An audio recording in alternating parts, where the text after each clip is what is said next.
How's it going, everybody? Ragroth here. So we got the new trailer for the next Bleach Rebirth Souls DLC character, probably my most anticipated one, Retsu Unohana. Finally a character that has not been playable at all in a console game that actually, well, technically debuted in the Thousand Year Blood War arc. I mean, I know she's been long before that, but a playable version of her, I guess.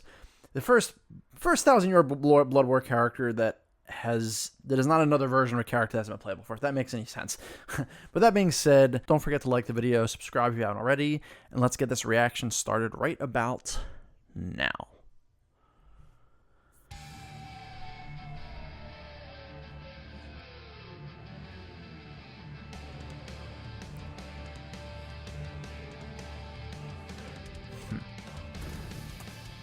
Relentless, offensive. Oh, what's her face is in her intro.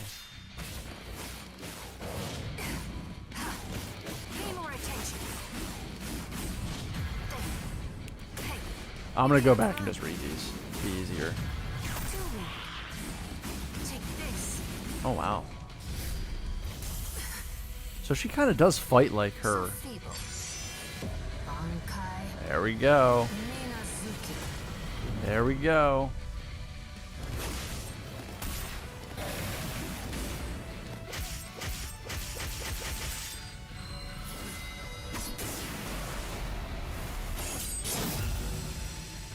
Okay, so she can heal.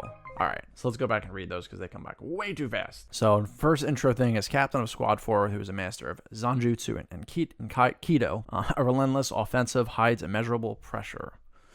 Don't we know that? Then, signature move. Lie. So, a technique where she draws her sword and it slashes forward. 3 types of follow-up attacks are possible with various button inputs. Each follow-up attack grants a high amount of spiritual power, damage, and fighting spirit, respectively. Oh, so she's got a little bit of Virgil in her. That's kind of cool. Then spiritual pressure move 1, Hado 33, Sokatsui Living Blade. A technique where she steps forward and strikes with a sheath. If the initial strike hits, it is followed up with Sokatsui for additional damage. Alternatively, pressing a button after the initial strike will trigger Living Blade while dealing less damage.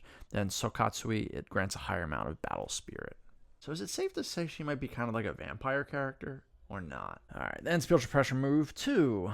Kaido Zanjutsu basics. By assuming a stance, oh boy, it's a long one. By assuming a stance and receiving an opponent's attack, Unohana performs a counter. Oh, so it's a counter move. The counter has invincibility frames from its activation until partway through the animation. Upon successfully countering, she blows the opponent away with the hilt of the sword, restoring their own reishi.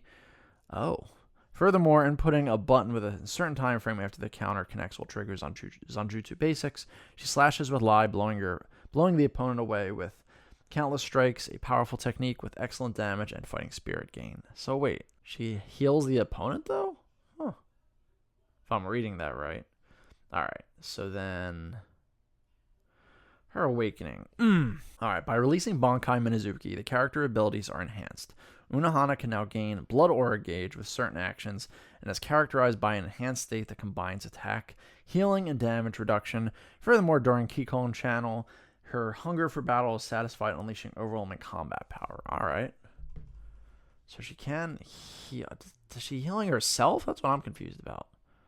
Alright. And then last thing is excels both healing and damage with the potential for game-changing burst damage in late game. Okay. And so I should note that we actually did see like kind of, I guess, leaked gameplay, if you want to call it that, of her a while back, but it was clearly unfinished. This looks way better than what I think I saw previously. She has a way more complete moveset, and it seems like even in her kind of first form, before she kind of lets her hair down and all that, she actually kind of fights more how she does when she fights Kenpachi, which is pretty cool, because that's the Unohana I mainly care about. No offense to the kind of the healer kind of Unohana we know from most of the series, but this is the one I think most of us are interested in at least playing as. But no, I'm just glad she's finally in the game. You know, I don't really know what's gonna happen with Rebirth of Souls. If it's gonna get any more DLC after season 1, or if it's gonna get a sequel. So I'm glad of all the Thousand Year Blood War characters. I'm glad she made it in because she was probably the one I wanted the most, in all fairness. So yeah, that's really all I can say. And it looks like she's coming out August 25th, which is not far away at all. I don't know if that is for season pass holders or for everybody. I'm not sure. But regardless, let me know what you guys think in the comments below about Unohana. I'd love to hear your thoughts. Of course, don't forget to like the video, dislike it, subscribe if you haven't already. It would really help the channel out a lot.